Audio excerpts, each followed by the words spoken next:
Hi there and welcome back to Lottie Jasmine Designs. Here we are with another shortish video with some seahorses. Beautiful pink mould here. I'm not sure if we got it from Temu or Amazon, but again I'm using the silver metallic powder from Let's Resin and just a regular dry paintbrush, and I'm applying it to the mould, just brushing it in, making sure that it picks up all the detail, that it's all thoroughly coated. This mould, as you can see, has got 4 seahorses in it, 2 larger ones and 2 little baby ones. So you could use the baby ones to decorate hair accessories.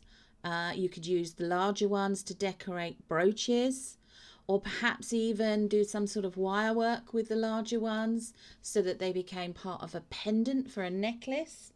You could perhaps do the same thing with the smaller ones to make them into earrings. Again, you could also use it to decorate a mermaid tiara or headdress. That would look beautiful for as part of an outfit for fancy dress. We're actually going to use these to go towards the decoration for the bathroom mirror frame, which you will see in a future video.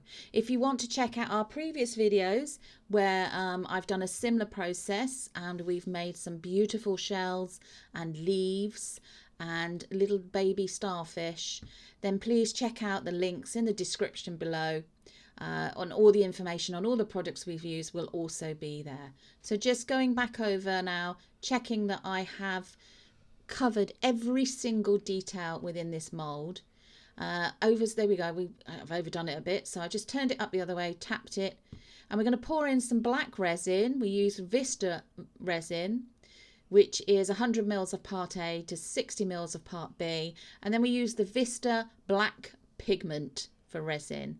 Mix it up for a good 5 minutes, and then filling out these moulds. Decided not to use the pipette on the bigger moulds.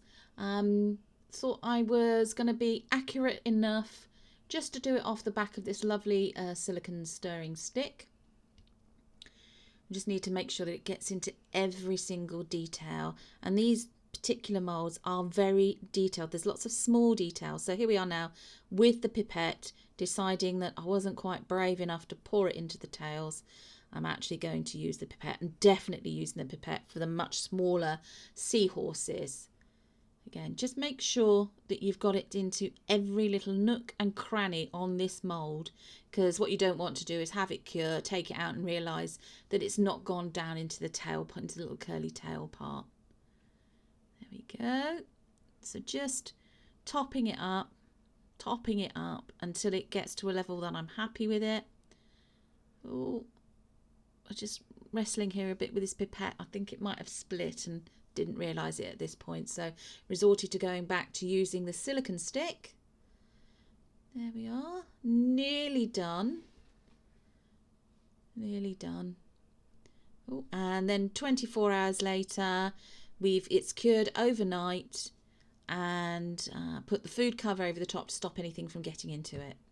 So these have now all completely cured.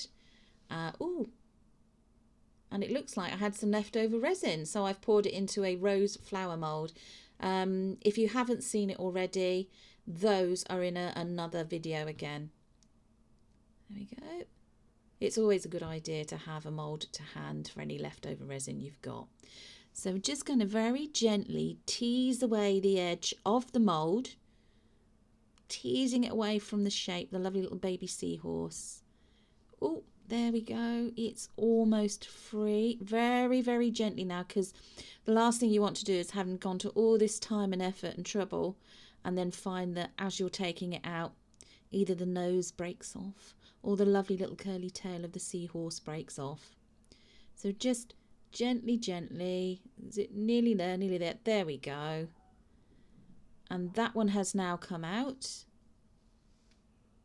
Just making sure everything's there, and there we go. I don't know if you can see the detail. We've got some overspill, which I will tidy up probably with an emery board on this one, and then doing the other small Little baby seahorse. That one's coming out a bit easier. Gently does it. Gently, gently. Nearly there, nearly there. Oh, there we go. So that's that second one, little baby one released. Yeah, you see, I've got some more tidying to do here with the overspill. And there's the two of them together. So as you can see, they would like lovely accessories to hair clips, tiaras, fancy dress costumes, or anything else that, you know, you wanted to decorate with a 3D effect. Just, again, with the bigger ones, doing exactly the same as we've done with the smaller ones. Releasing it gradually from the edges of the mould. And just going very, very carefully, just gently nudging it free. And there we are. That one is now free. And oh my goodness, the detail, I mean, the detail is beyond what I was expecting. Very, very pleased, very happy. Got a little bit of overspill there. It's still quite soft at this point. Do go careful.